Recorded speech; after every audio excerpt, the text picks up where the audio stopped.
Less than 6 months after being removed from the endangered species list, brown pelicans on the Gulf Coast are at risk again, as oil covers their habitat and threatens their survival.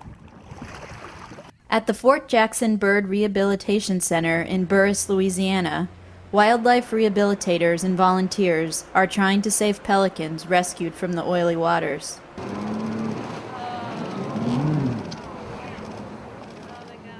The birds are caught in the field by teams that are led by U.S. Fish and Wildlife Service, and then they're transported here.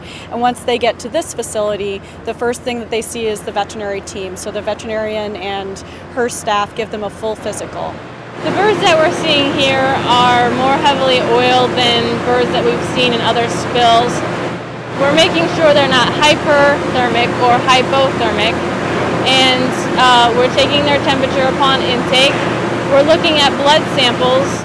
While BP is paying for the operation costs at Fort Jackson, 2 bird rescue groups are staffing the center, which has seen 600 birds so far. Nearly 400 have been brown pelicans, which is an iconic symbol in Louisiana, appearing on both the state flag and state quarter. But many are wondering if the pelicans can bounce back again and survive the spill. These pelicans, the brown pelican, has really had a tough couple of years, and this, I'm afraid, is definitely not good. And it's right in their nesting habitat, and there's babies out there.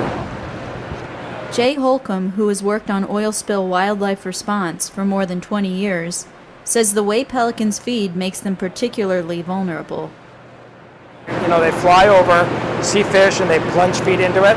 Well, the fish go under the oil. We actually had people that saw the fish jumping on the oil, and the pelicans and the gulls were trying to get it and getting stuck in the oil. Oil affects the pelican's ability to regulate their body temperature and can also impair the bird's ability to fly. But before the oil can be washed off, the pelicans have to be stabilized and rehydrated. Each bird goes into a holding pen for 12 to 24 hours to de-stress. They've been captured, they've been handled, so we want to get those stress hormones back down before they're washed.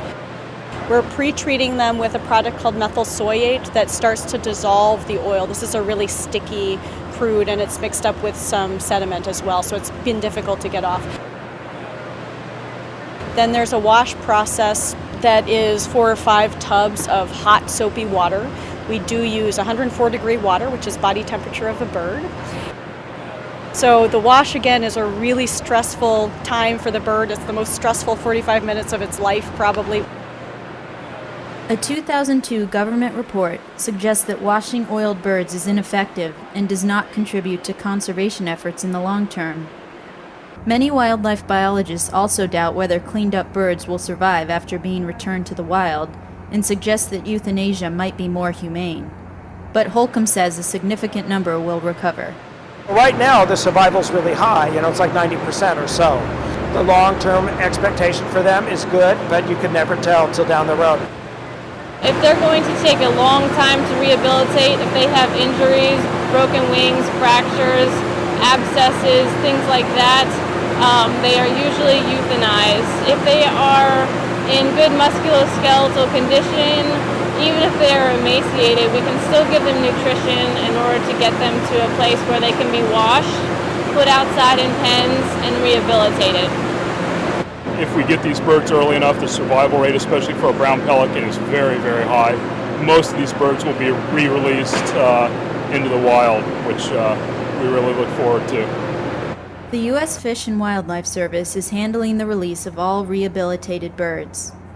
Brown pelicans from the Fort Jackson Center are being relocated to the Aransas National Wildlife Refuge in Texas. Erica Brecky for On Earth magazine.